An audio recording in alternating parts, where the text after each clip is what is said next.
We just spent $500 at Epcot's newest restaurant. Can it possibly be worth it? Let's go find out. We are here in Epcot for the opening of Shiki-Sai Sushi Izakaya in the Japan Pavilion. Shiki-Sai is a brand new sushi bar and grill that is open now for walk-up with reservations available beginning August 28th. We are going to do a full review of this brand new spot to help you decide if it's worth visiting during your Epcot day. The restaurant is themed to the beauty of the 4 seasons in Japan with seasonal experiences inspired by Japan's seasonal festivals. Alright, we are in Shiki-Sai. Now right now the restaurant is walk-up only just temporarily as they first opened. So we have walked up and we've gotten our name on the list. Yes. Filled out on an iPad. I did not fill it out. But the host did. And I got a text right away. Nice. So it's the text one. Yeah. So we could go wander if we wanted. We could wander if we want. But we're not going to do that. No, because it's so hot outside that we might have to stay here till next week. Yeah. Thank you.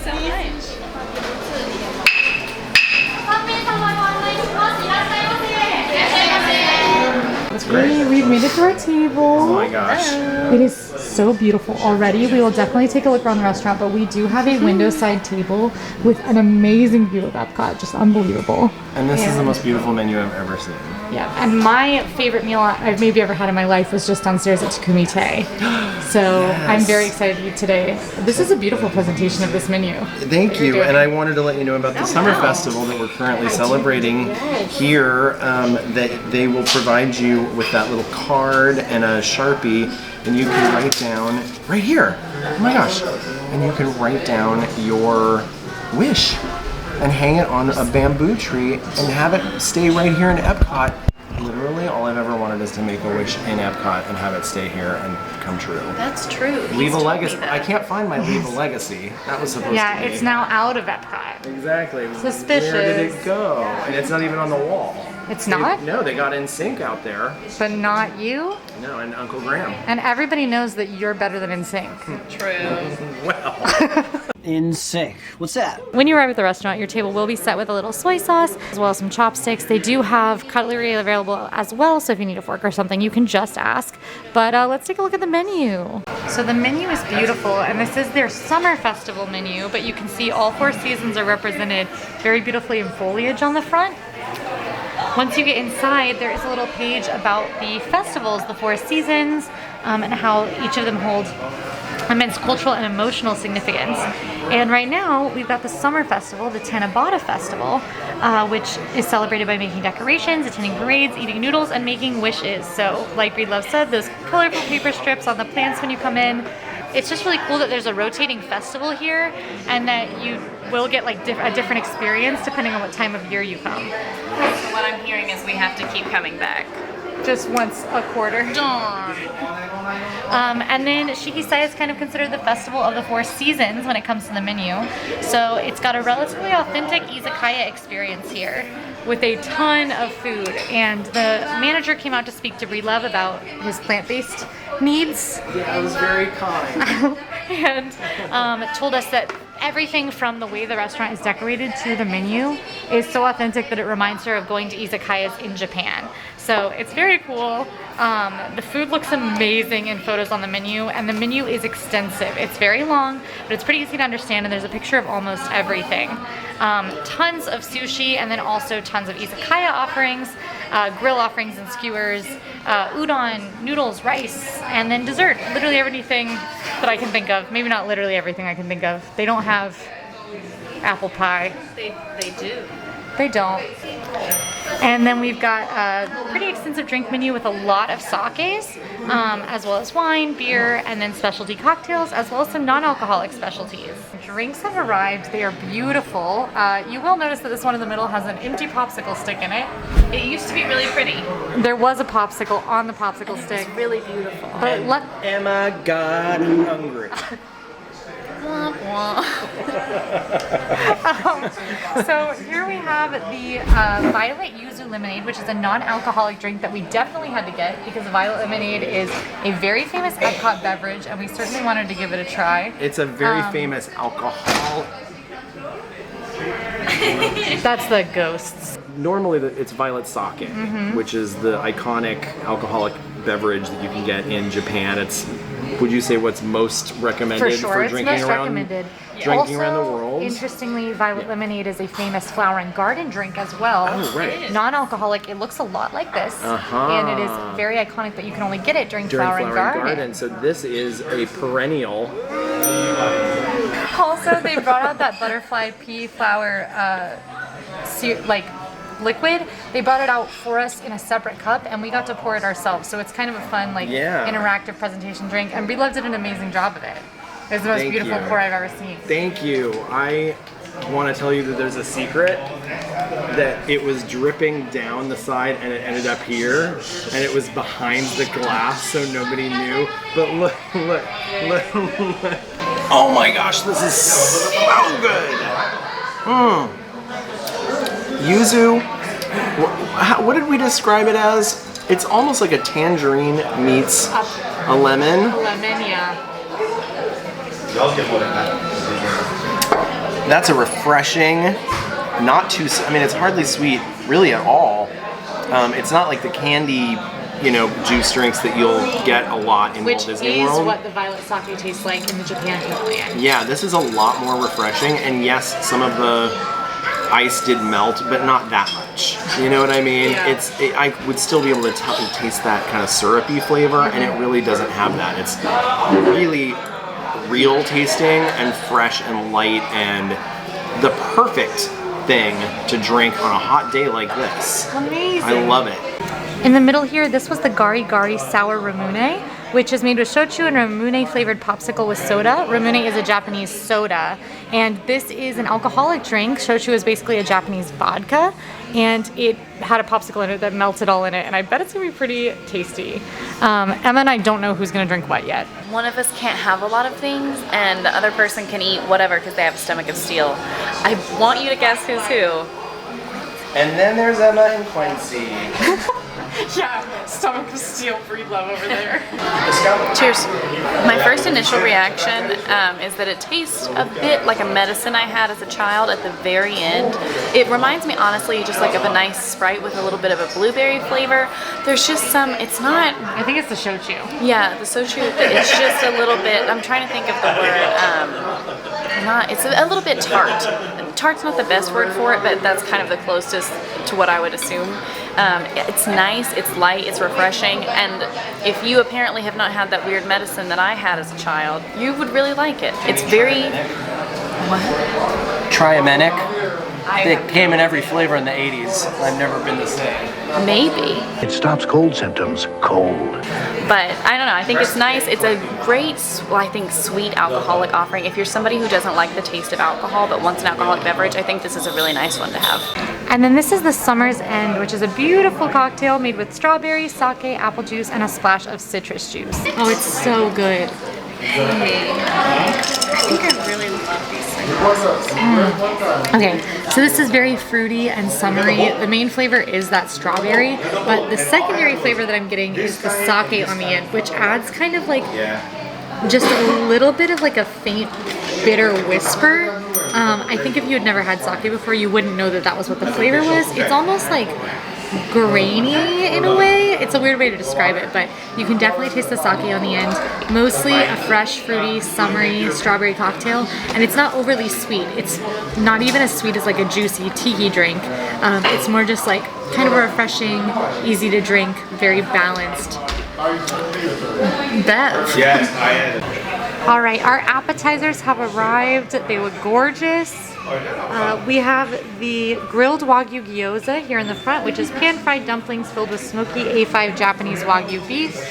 Then we've got the karage chicken, which is Japanese-style fried chicken flavored with garlic and ginger and served with lemon. And in the back here is our plant-based offering for Breed Love, which is the agadashi tofu, which is deep-fried tofu with shimeji mushrooms in a flavorful broth. Okay, so I'm gonna try out the Wagyu gyoza. We got the beautiful Shiki-Sai branded chopsticks. The Wagyu gyoza is delicious. The outside is so soft, the dough that it's in, but it also has the perfect amount of crispiness to it.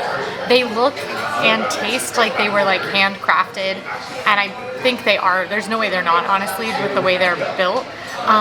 The inside is just the most like beautiful Wagyu, super meaty and juicy, and it has sort of like the richness of Wagyu steak, but it's super easy to eat because it's this little appetizer gyoza. I think if you truly want to experience Wagyu, this isn't going to do it for you, but if you want to have Wagyu for $20 instead of the $120 Wagyu you can get on the menu, then I think it's worth doing. Absolutely a hearty, tasty, and delicious appetizer. There's 3 of them, so easily split between 3 people. Maybe a little difficult if you had more. I'm gonna try the karaage chicken next. I'm very excited about this. The chicken is so incredibly juicy, which I honestly did not think that it would be, just because of the crust on the outside, which has it's really subtle, nice, crunchy breading. The chicken literally, I mean, I don't know if I've ever had juicier chicken in Disney World. It's really, really nice, mixed with the crunch. Pretty juicy. It's so soft, it's almost buttery. I mean, it's really, really nice. It's not going to be the fanciest thing you're going to get here, but as far as if you're not super adventurous and you want something that you know is a safe, tasty choice, this is going to be absolutely wonderful. I will say, it's not going to be the like all white meat chicken tenders that you might be used to in Disney World. It's a little like texturally more interesting. I get iffy about textural like differences, and especially in chicken. I'm not having an issue with this piece, although I'm not sure I would order it for that reason, just because I get nervous about it. But it is delicious. This is the agadashi tofu. Uh-oh. It smells delicious, like miso. Is agadashi a miso soup? It tastes like it has a miso soup kind of base, but more concentrated, maybe. It does smell like miso. And it's really sweet too. It's like a sweet and savory. The tofu in it is fried. There's breading on it, and it's fried. So it's like, I don't know. Let's see what it tastes like. It's like the best, heartiest, most flavorful miso soup I've ever had in my life, and I love it. It's more expensive than some plant-based appetizers you might get at $14, but the flavors are so good. I mean, at least if you're going to spend a little more money in Epcot, this is something really, it's not wildly expensive, but it is a little bit fancier than definitely a quick service restaurant and some of the other table service restaurants in Epcot. But the flavor, you're getting a lot for your money, in my opinion. Oh, that's our boat. Is that our boat? Oh my gosh, it's our boat. It's our boat. Clear the table. Oh my gosh.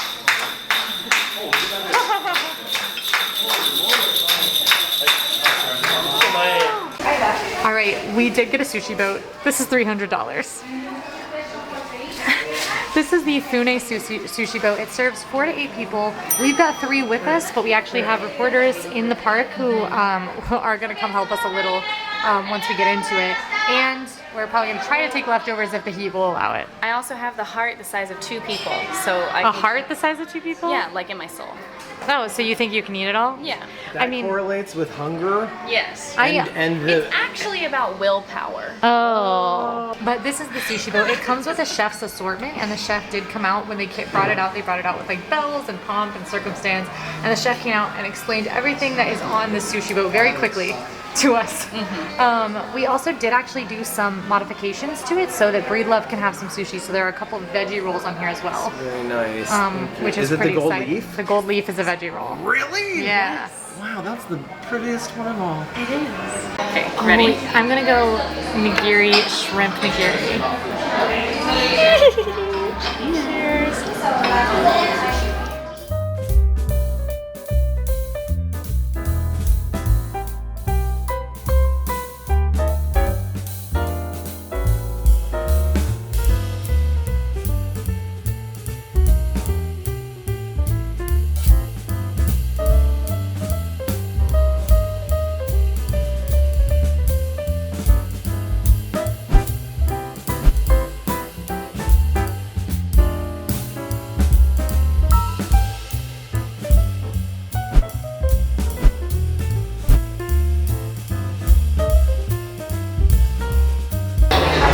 We have eaten, I think you would be impressed with the amount of sushi we've eaten, and I'll tell you what, we're not done. No, I'm gonna They keep said eating. this serves 5 to 8 people.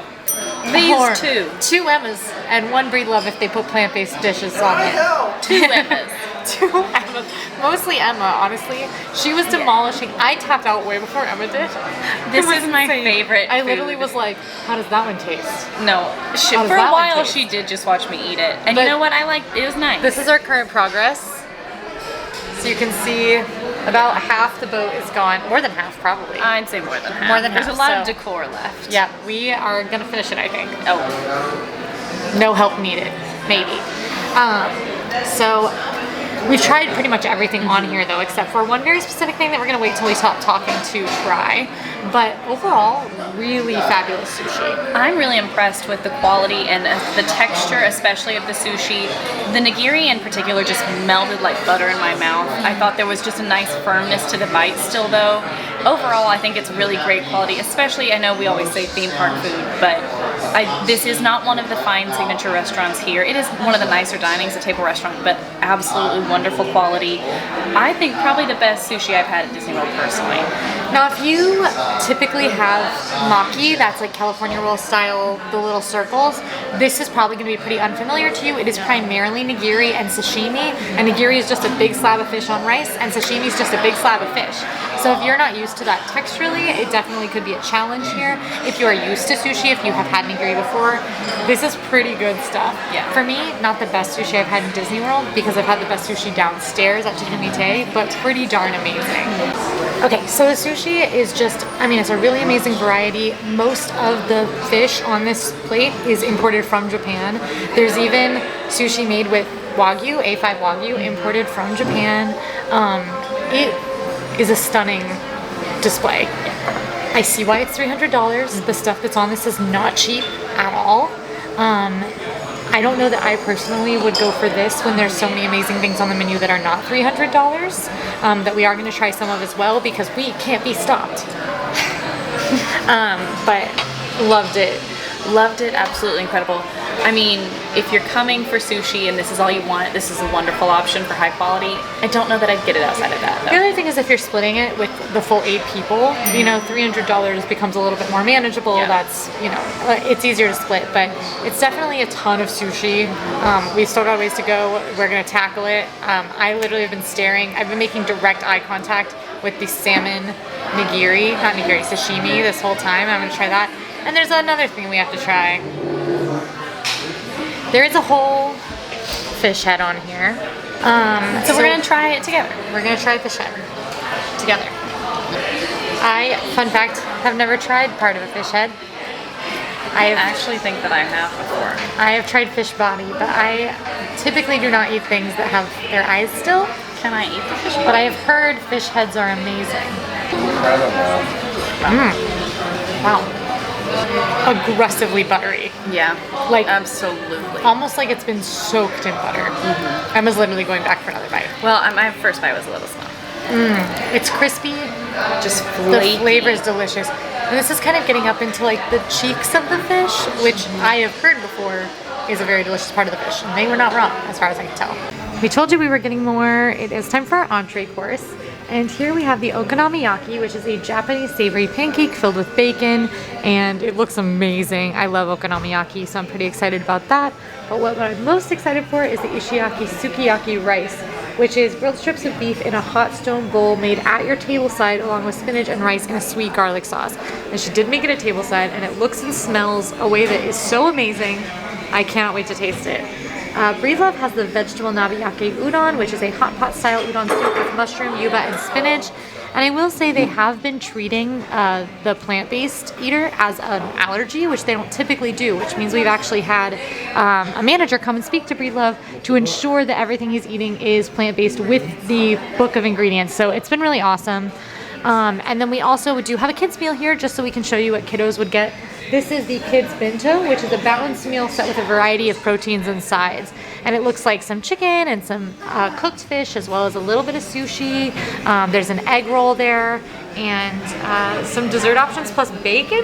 Is that the potato salad? Oh, I wanted to try the potato salad. I am trying out the rice. I'm so excited because this smells heavenly, and it was literally made just in that bowl by the table. This is like my ideal dish. It's mostly a savory dish, but the rice has like a sweetness to it. The seaweed adds like a really nice sort of like earthiness, as well as a little bit of a textural element. And the rice sort of clumps together, so it's pretty easy to eat with chopsticks, even if you're bad at eating rice with chopsticks. There's a little bit, because the rice is cooked in the bowl at the table, it's got a little bit of that like crispiness on the rice itself that is so delicious. I'd absolutely get this again. This is like my kind of dish, and it is tasty. I'm so excited to try the udon.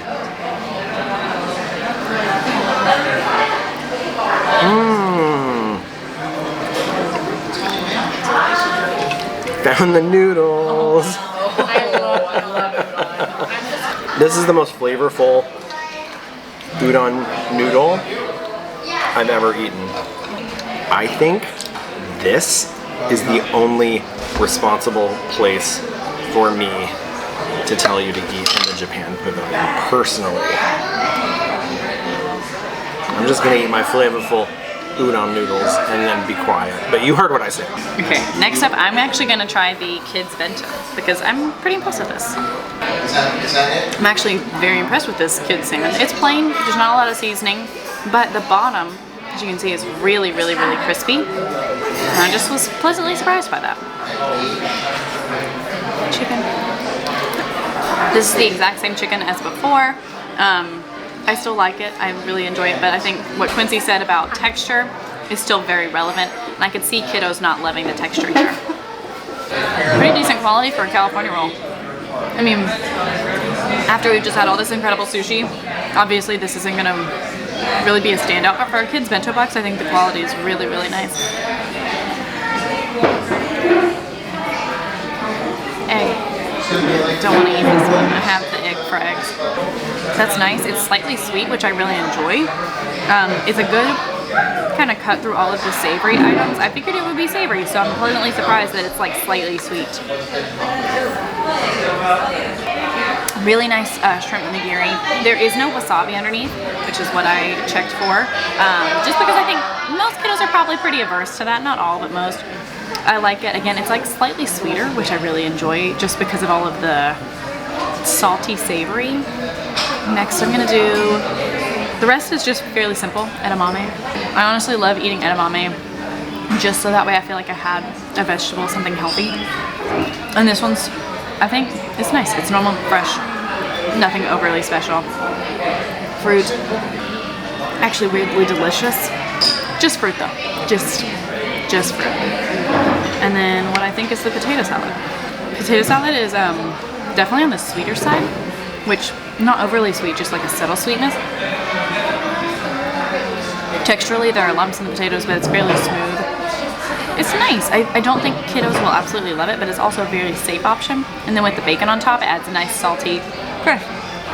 I think there's a lot of components that make this adventurous, but it's actually fairly tame. Now I will say there are going to be a lot of kiddos that see this visually and don't really feel excited about it or super intrigued, just because it looks probably different than your traditional kiddo meals that you find here in Disney World, like the chicken tenders and the mac and cheese. But I'm actually very impressed. I think the quality is really high and I enjoy it. I would get this for myself. Okay, I'm trying the okonomiyaki. Emma was gonna do it, but she's tapped out. I can't imagine why. It's not like I watched her eat 5 pounds of sushi just now. Oh my gosh, it's so good. I think if you're a little more hesitant about trying some of the more adventurous options on the menu, the okonomiyaki is actually a good option. It's a scallion pancake, so it's got sort of like the bready textures of pancake. There's green onions and there's bacon in it, and it's delicious. Like, you can't really go wrong with those things. It is definitely very filling, and it's got like a sweet soy-based sauce on top. Really spectacular, definitely shareable. In fact, like, I've enjoyed the entree course, but I think I would get maybe one fewer entree than people at the table and do a lot of sharing. Now, I do say that after having eaten a sushi boat, but you know. If you order $300 worth of sushi before eating your main course, maybe you'll be a little full. One entree. Luckily, the hot food does keep a little better than sushi, so we don't have to go as hard on it because we can put it in a box. But This is really awesome. I also think the presentation on all the food that we got was really beautiful. And this restaurant is really beautiful just to like sit in and take in the atmosphere and look at this view of Epcot. So pretty killer entree. We just have dessert and then we get to talk about our thoughts. Yay! Okay, we've eaten so much that one of us had to like take a walk. And it wasn't me. And it wasn't me. Do you see who I spy through the tree?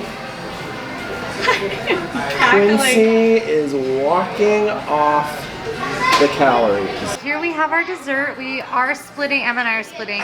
Breedlove gets nothing. I had that nice yuzu lemonade. You did have that beautiful yuzu lemonade. It's delish. So we are having the Ichigo parfait, which is kind of their like main dessert, but there's a couple options with layers of luscious strawberries, cheesecake, and vanilla ice cream, and it looks very good and a very light, nice, easy dessert. I'm so glad it's After light and easy. A very moderate meal that we just had. This is so incredibly nice. It's honestly very reminiscent of just like a strawberry shortcake. The with cheesecake is so incredibly creamy. The strawberries are really fresh, in my opinion. I want 6 more. Yeah. The cheesecake also, I don't know about you, but I think the cheesecake has like a slight lemony, kind of acidic flavor in there, which balances really well with the sweet strawberries. This is absolutely delicious in my opinion. I need to go record a voiceover so that we can post a reel on our Instagram about this meal, and I literally can't stop eating this. Nobody tell her so cool. It's so good. The cheesecake is so nice. The crunchy little cereals on the bottom add such a great textural element. I don't think this is like the most unique thing I've ever had, but sometimes just good simplicity is good for you, and that's how I feel. So we just finished the Shiki-Sai, and just some final thoughts, we all loved it. Yeah. Literally every single one of us wants to go back. Caveat, not for the $300 sushi boat. One of the amazing things about Shiki-Sai is their menu's pretty various. They have some luxury offerings that are that expensive. They also have some, most of the menu normal is like $20, which in Disney is a pretty cheap table service meal, honestly. Totally. Yeah. I mean, as soon as I have a soda and an entree at a quick service restaurant, it's 18. Yeah, you're there. So I think like for me, what really sets the dining apart in the Japan Pavilion in general is the service. The cultural representatives from Japan are actual cast members from Japan who are here doing the cultural representative program. It's very cool because they kind of have an ability to share their culture with us that is a total privilege. It's an honor and a privilege to get to dine and be able to talk to the food you're talk about the food you're eating with people who understand it because they've grown up with it. And it was just really cool for like the manager to come over and tell us that this reminds her of izakayas in Japan, and like we got to write our wishes for the wishing tree, and our server wrote them in Japanese for us so that we can have them in English and in Japanese. It's just like, that's what World Showcase is all about, and this restaurant, all the restaurants in the Japan Pavilion do a really good job of capturing that. And I think honestly, if you are interested in that, you want to look at Shiki-Sai, because unless you're paying $250 a plate at Takumite, you're not going to get the same thing necessarily going to a quick service or even going to Teppanyaki where they have teppanyaki, because the environment's kind of so different. So that was a big plus for me. The only people who I think this restaurant might not be for are those who are picky eaters. This is definitely a restaurant geared towards more adventurous eaters. Most of the food we had on the table, even the stuff that might seem more familiar, had a spin to it that was more authentically Japanese and therefore a lot more foreign to American palates. If that's something that you don't feel that comfortable with, I recommend heading somewhere else. Teppanyaki is teppanyaki like you would find at a Benihana, and that could be a great option if you want to dine in this pavilion. There's a ton of great dining in Epcot, and there were some options certainly for pickier eaters, but most of that menu was geared towards being a little more authentic. Overall, we loved it. We literally told our waitress that we would be back for a fun not work meal, and we all intended it. It was amazing. I don't think I could love it more. No, highly recommend. A great new restaurant in addition to Epcot. Thanks, Disney. If you like this video, go ahead and like and subscribe. And now go watch Breedlove and I review Takumite. We'll see you there. Bye. In the great outdoors, these are stores. In the like the great outdoors to keep you from growing old. If your mind's been hating, you're feeling lazy and down on all fours, then join us bears and suck up some air in the great outdoors.